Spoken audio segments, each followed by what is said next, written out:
Paisley May Arnold, born in October 2012, immediately became the joy of her parents' life.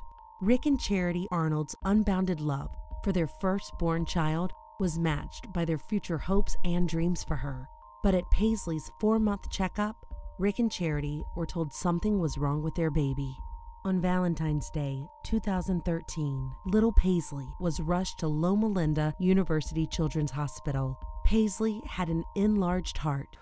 By the time I got up to the unit and found them, the whole team at Loma was surrounding Paisley, and of course they're doing their poking and prodding and testing, and so Charity and I were told to go into the room, and she says that Paisley was born without a left coronary artery at all, and that the only way to fix it was a heart transplant.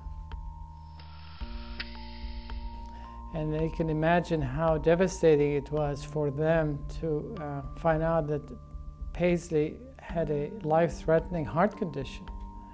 And she was a beautiful angel. And overnight they were told that her heart is failing, that the circulation is failing, her organ systems are not working.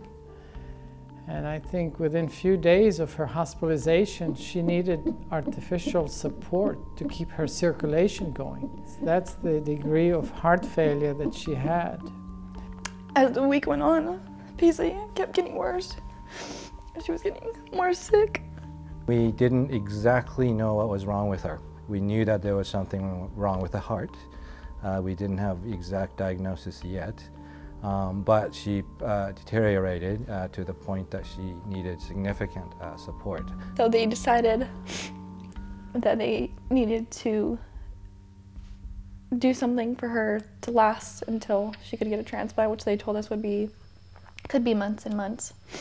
Within a few days, she had cardiac arrest. Her heart stopped beating. They had to do chest compressions, and then they had to put her on what's called ECMO, which extracorporeal membrane oxygenation, basically a heart-lung bypass machine.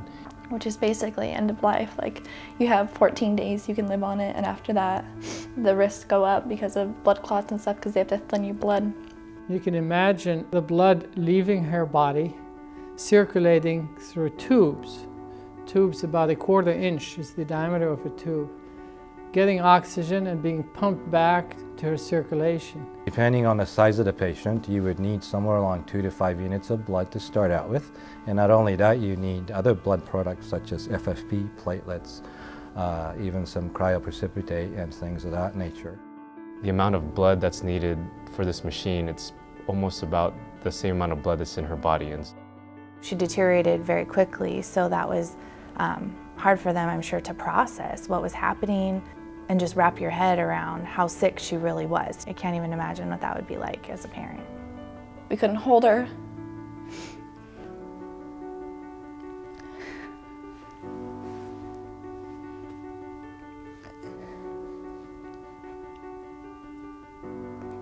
You always think you're gonna get over it.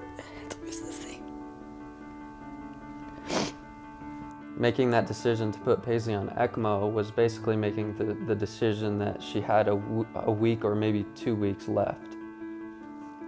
So the medical field it's ever changing, and there's so many breakthroughs, every day. We were told about the Berlin heart and that Paisley might be a candidate for the Berlin heart. Which is literally a pump about the size of your, smaller than the size of your fist, that sits outside the abdomen and is connected to her heart directly with 2 tubes. One tube would drain the apex of her heart, collect the blood to the pump would circulate it and then pump it back to her aorta.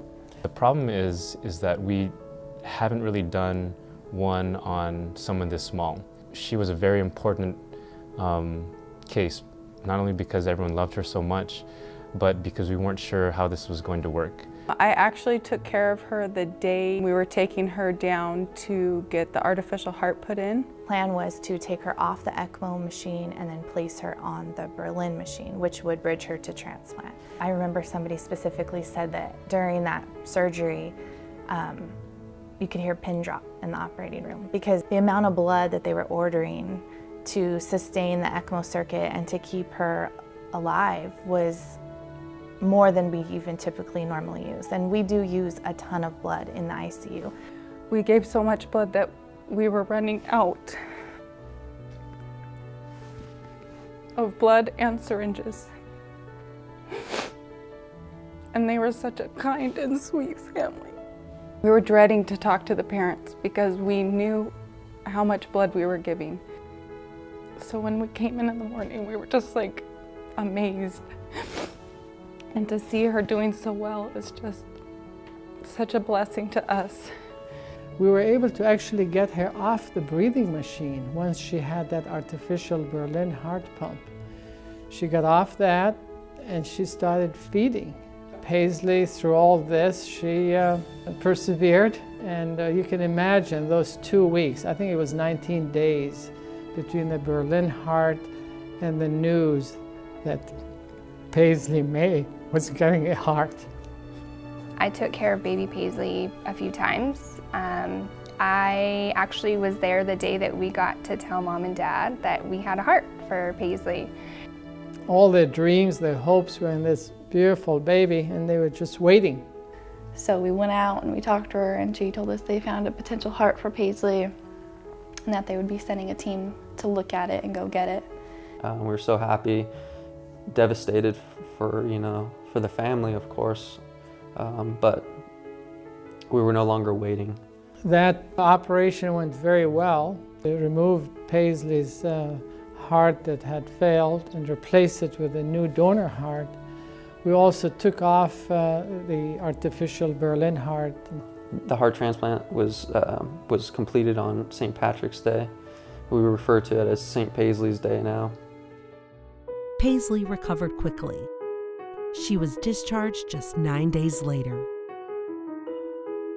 The amount of blood that's needed for a small baby is really disproportionately high for someone like her. So blood donation certainly was a big factor in saving her life. And so I'd like to thank you for the LifeStream blood donors, and this is just wonderful. It wasn't only the donor heart that really saved her life, it was those blood components that were needed almost on a daily basis to keep her blood pressure, her oxygenation, her tissue well perfused. If it wasn't for the blood that they donated, I mean, she wouldn't have been able to last that long. I mean, and she had multiple surgeries, and she needed blood for all of those. With the amount of blood that we were giving her in the operating room that day, without the donations from the LifeStream donors, she would not be alive today.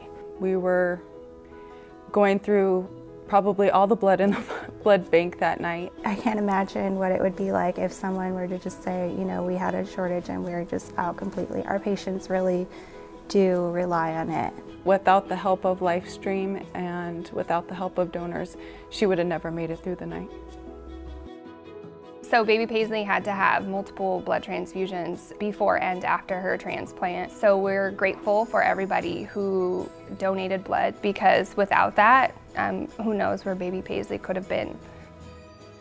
Cheers! Yay! The fact that people go and donate blood on a regular basis is so selfless, so amazing. These kinds of things happen every day. It's not just us and our family. It's something that happens on a daily basis. There's no words to explain how thankful we are for blood donors and what LifeStream's done for us and our family. You do it by faith. You do not know whom you are donating to. But yet, I want to tell you that you make a difference every day in improving people's quality of life, and on occasions, like in Paisley's case, prolonging her life and making a future possible for her. So thank you very much. During Paisley's stay at Loma Linda, she needed 41 units of blood products. LifeStream. Give hope, give life, give blood.